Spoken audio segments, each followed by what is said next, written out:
আবারও ট্রাম্প বিরোধী বিক্ষোভে উত্তাল যুক্তরাষ্ট্র। স্থানীয় সময় শনিবার দেশটির 50টি রাজ্যে ডাকা 50501 প্রতিবাদ বিক্ষোভে রাজধানী ওয়াশিংটন ডিসি, নিউ ইয়র্ক ও শিকাগো সহ প্রধান শহরগুলোতে হাজার হাজার মানুষ রাস্তায় নেমে আসেন। ট্রাম্প প্রশাসনের অভিবাসীদের বিতাড়ন, সরকারি চাকরি থেকে ছাঁটাই, গাজায় গণহত্যা এবং ইউক্রেন নীতির বিরুদ্ধে এই বিক্ষোভ করেন তারা। বিস্তারিত শরীফুল ইসলামের প্রতিবেদনে। ওয়ালটন আবারও মিলিয়নিয়ার অফারে ওয়ালটন ফ্রিজ কিনে আপনিও হয়ে যেতে পারেন মিলিয়নিয়ার। দ্বিতীয় মেয়াদে ক্ষমতায় বসার পর বিতর্কিত নানা পদক্ষেপে দেশে বিদেশে চরম সমালোচনার মুখে পড়েন প্রেসিডেন্ট ডোনাল্ড ট্রাম্প। বিশেষ করে অবরুদ্ধ গাজায় ফিলিস্তিনি মুসলমানদের ওপর ইসরায়েলি বাহিনীর বর্বরতাকে সমর্থন দেওয়ায় ট্রাম্পের ওপর ক্ষেপেছেন খোদ যুক্তরাষ্ট্রের নাগরিকরাই।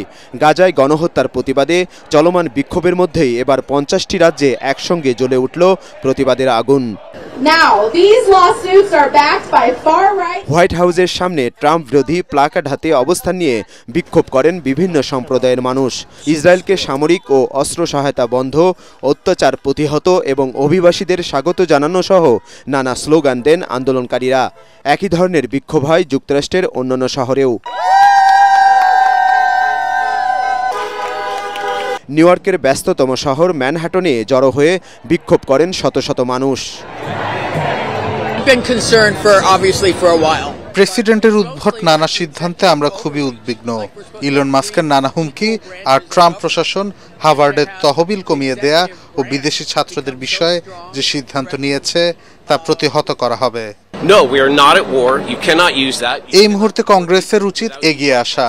আমরা যুদ্ধের পক্ষ নই, আমরা গণতন্ত্র হারাচ্ছি। ট্রাম্প প্রশাসন যুক্তরাষ্ট্রকে একটি কর্তৃত্ববাদী রাষ্ট্রে পরিণত করতে চায়, কিন্তু আমরা তা হতে দেব না।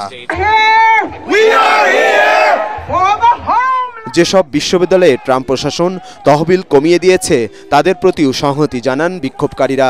ফিলিস্তিনিদের পক্ষে আন্দোলন করায় যাদের আটক করা হয়েছে তাদেরকে দ্রুত ছেড়ে দেবার দাবি জানান তারা। এ সময় গাজায় ফিলিস্তিনিদের নির্বিচারে হত্যার প্রতিবাদ জানানো হয়। হোয়াইট হাউস ছাড়াও ভাইস প্রেসিডেন্ট জেডি ভ্যান্সের বাসভবনের সামনেও বিক্ষোভে অংশ নেন অনেকে। ট্রাম্প ও তার প্রশাসন অভিবাসীদের বের করে দিতে যুক্তরাষ্ট্রের আইনের ব্যবহার করছে। এই অবস্থায় প্রতিবেশীদের বাঁচাতে আমরাও নেটওয়ার্ক ও প্রতিরোধ ব্যবস্থা গড়ে তোলার চেষ্টা করছি।